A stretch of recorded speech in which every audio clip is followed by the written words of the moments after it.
প্রবেশ করবে, কিন্তু কোনো বৃদ্ধ মানুষ প্রবেশ করতে পারবে না। যারা বয়োবৃদ্ধ সাহাবী ছিল, অর্থাৎ বয়স্ক সাহাবী ছিল, তারা টেনশন অথবা পেরেশানিতে পড়ে গেল। তারা মনে মনে ভাবতে লাগলো, নবীজি আবার এটা কি বললেন? আমরা কি জান্নাতে যাইতে পারবো না?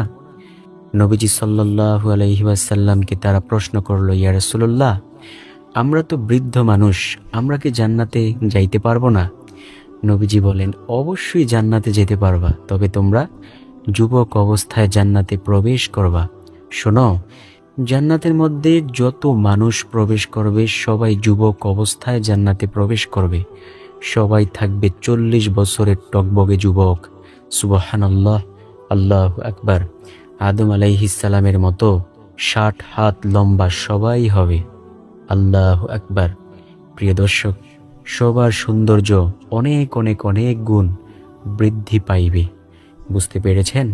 তো আমরা দ্বিতীয় নাম্বার আমল বলবো, লা হাওলা ওয়ালা কুওয়াতা ইল্লা বিল্লাহ। 3 নাম্বার যেই আমলের কথা বলবো সে আমলটি হলো, নবী যখন মেরাজে গিয়েছিলেন তখন তিনি জান্নাতের মধ্যে কার যেন পায়ে হাঁটার আওয়াজ পাইতেছেন। নবীজি জিবরাইল আলাইহিস সালামকে ডেকে ডেকে বললেন, জিবরাইল, আমি তো কাউকে দেখতে পাচ্ছি না, কে এমন ঠক ঠক করে জান্নাতে হাঁটে?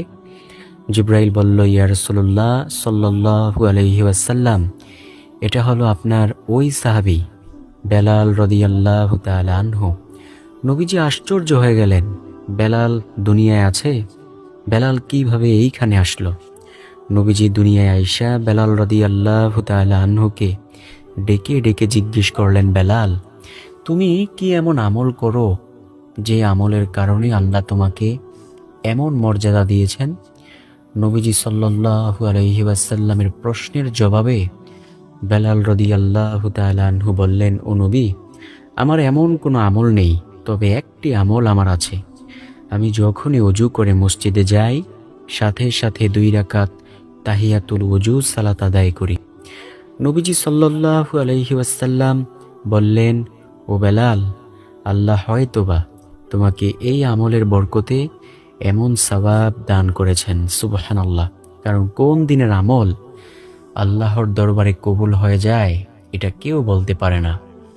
নবীজি সাল্লাল্লাহু আলাইহি ওয়াসাল্লাম বলেন, তোমরা ছোট্ট আমলকে ছোট্ট বলে ছেড়ে দিও না, এই আমলেরও অনেক বেশি দাম। শোনো, হাসরের মাঠে যখন বান্দাবান্দির আমলনামা মিজানের পাল্লায় ওজন দিয়ে দেওয়া হবে, ফরজ আমলগুলো শেষ হয়ে যাবে, সুন্নত আমলগুলো শেষ হয়ে যাবে ওজন দেওয়া।